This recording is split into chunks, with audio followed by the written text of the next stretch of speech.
SoD Phase 4 is here, and we're off into the Molten Core. So let's see how we are going to succeed and play as a Beast Mastery Hunter at level 60. First things first, let's go through the stat priority that we want to use. Number 1, Molten Core bosses are 3 levels above ours, and therefore we need an 8.6, so 9% hit rating to guarantee we are going to hit our enemy. Because remember, a missed attack does 0 DPS. There are going to be a few ways we can get around this, like racials and some of the runes I'll be showing you later, but just be aware that is the figure you need to get to. After that, it's going to be agility.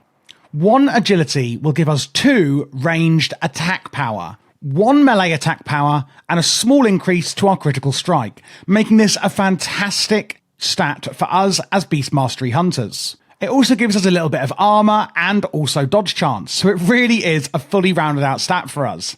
After that then, attack power on its own is more useful, because obviously agility is going to be a lot better and worth a lot more than just plain attack power or plain crit, and that is why we have these in that order here. After that, I would really just try and recommend to go for more stamina for survivability. This here is the talent build I would recommend at level 60. And it's pretty straightforward for BM. We've got a few points that we are putting into marksmanship as well to just buff out the build. The first one, improved aspect of the Hawk. This is the most important talent we can be taking. While aspect of the Hawk is active, all normal range attacks have a 5% chance of increasing range attack speed by 30% for 12 seconds. Very obvious why that is so good, of course. And then we've got endurance training in health, increasing the health of our pets by 9%. Improve revive pet helps if your pet dies, of course. And bestial swiftness increases the speed of them outdoors by a whopping 30%. We've also put in 1 out of 2 into pathfinding here for some extra speed, increasing the speed bonus of your aspect of the cheetah and pack by 3% when you are using it. Unleashed Fury, of course, in Beastmaster, we are looking to go more for pets, and this is going to increase the damage of your pets by a whopping 20%. Where Unleashed Fury increases the damage done, Ferocity increases the critical strike chance of them. Bestial Discipline increases the focus regen, and Frenzy gives your pets a 100% chance to gain a 30% attack speed for 8 seconds after they deal that critical strike that we've increased the chance of with Ferocity. That then brings us on to the last 2, Intimidation, and of course Bestial Wrath. Fantastic cooldowns that we can use as Beast Mastery Hunters. Intimidation commands our pet to intimidate the target, causing a high amount of threat and stunning them, and Bestial Wrath sends our pet into a rage, dealing 50% additional damage for 18 seconds, a really long time on a 2-minute cooldown. However, they cannot be stopped until killed, as they fear nor have remorse. So going over into the remaining talents we're putting into Marksman then, 5 out of 5 into Efficiency, helping us with our mana pool, and Lethal Shots, increasing our range crit with ranged weapons by 5%, a no-brainer there. 1 out of 5 into Improved Hunter's Mark, increasing the bonus we get from it. 1 out of 1 into Aimed Shot, helping us get further down into the tree for Mortal Shots, increasing a ranged weapon critical strike damage bonus by 30%. And lastly, Hawkeye, increasing our range by 6 yards. Really fantastic if there's a fight with a lot of mobility needed there. Now, moving on to the runes we're going to be using. This is an interesting one here. We could be using Lock and Load, Rapid Killing, or Cat-like Reflexes, and it really depends on the fight. Lock and Load is going to generally require us to go into melee, but, however, speaking of that, we can also use Trap Launcher here, meaning Lock and Load is a bit more useful if we're firing traps at them. So it really does depend on your playstyle for that one. Next up is Cobra Strikes. This is the one I really like. It's the only pet-based option for Beast Mastery, hence why we are taking it.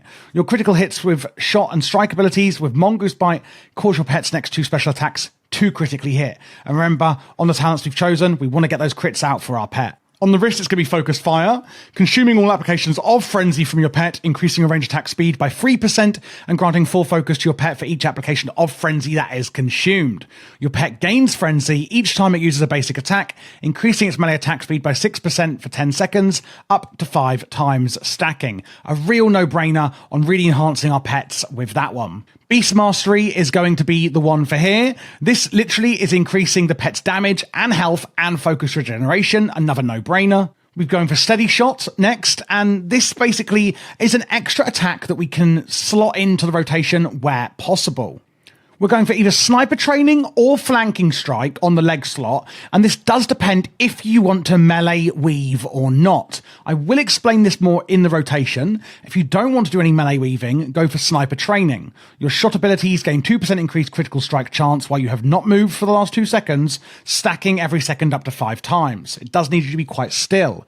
At 5 stacks, your aimed shot becomes instant. While moving, you'll lose 1 stack per second. Whereas flanking strike, again, if you're melee weaving, you and your pet deal simultaneous instant melee damage. Afterwards, you deal 5% increased damage for 10 seconds, stacking. Your pet's basic attacks have a 33% chance to reset the cooldown on flanking strike. Trap launcher, where you can literally launch your traps, really great there. Resourcefulness, reducing the amount of cost of your traps by 100% and their cooldowns by 40%. Again, for using those traps, this is fantastic. And then on the specializations, we're going for ranged weapon and pole. Again, depending if we are meleeing or not, pole will make more difference. Ranged weapon specialization is really, really obvious why we'd want that. We're using a ranged weapon. It is going to increase the skill of them by 5, helping our hit rating, etc. Looking at the rotation, it is fairly simple. We're going to use our kill command for our pet on cooldown. This is basically going to increase our pet's damage. Then we're going to use an auto shot, and then we're going to weave in our abilities. Number 1 would be, for instance, multi-shot, serpent sting, and then arcane shot. And that would be the priority, I would say, to use them in. But basically, you're going to auto-shot ability, auto-shot ability, auto-shot ability, and use that simple rotation. One thing to mention here is with Arcane Shot, you should replace this out for Aimed Shot if you have the time to cast it. We are taking talents and runes where standing still is beneficial, and Aimed Shot is going to be a long cast time. And again, we will sometimes have it instant, so it will be easier to use. But if you can't move around as easily, or it's a very high mobility fight and you can't get an aimed shot off, that is when you will use our arcane shot. So do be aware that you can use aimed or arcane depending on the situation at hand. And then we move on to what we're doing for the melee weaving with raptor strike and flanking strike. So your basic attacks, being your auto shot and your auto attack, will actually have separate cooldowns, meaning you can run in and out of melee and ranged distance to actually melee weave. This will help your DPS, but it's not for everyone, hence why I'm trying to give options here.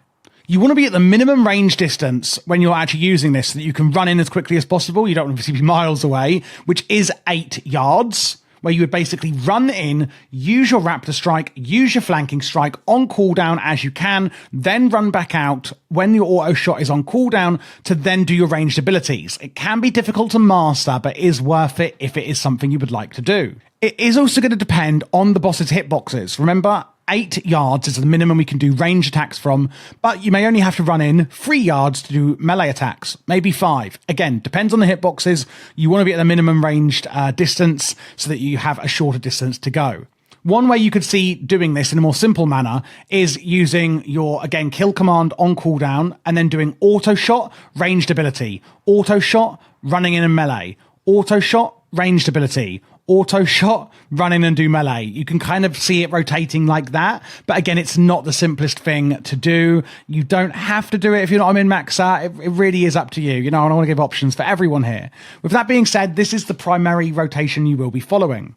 The only other cooldown I haven't really mentioned is rapid fire, which you can use on cooldown to increase your attack speed. And you can use that with Bestial Wrath if you would like as well. If you guys do have any other questions regarding the rotation, or you're not sure about melee weaving, etc., need some more advice, feel free to join my Patreon where I can give you some one-on-one advice, and you can DM me personally on there. You'll also unlock access to spreadsheets and WoW resources and behind-the-scenes guides and macros to further help your WoW journey, as well as a VIP channel in the Discord that will open up where you can ask questions there if needed for other class experts or members of the community to help you as well, with priority, of course. If you are looking for other class guides, click this playlist here. I have done all of them for this phase of Season of Discovery. And don't forget to like and subscribe to the video.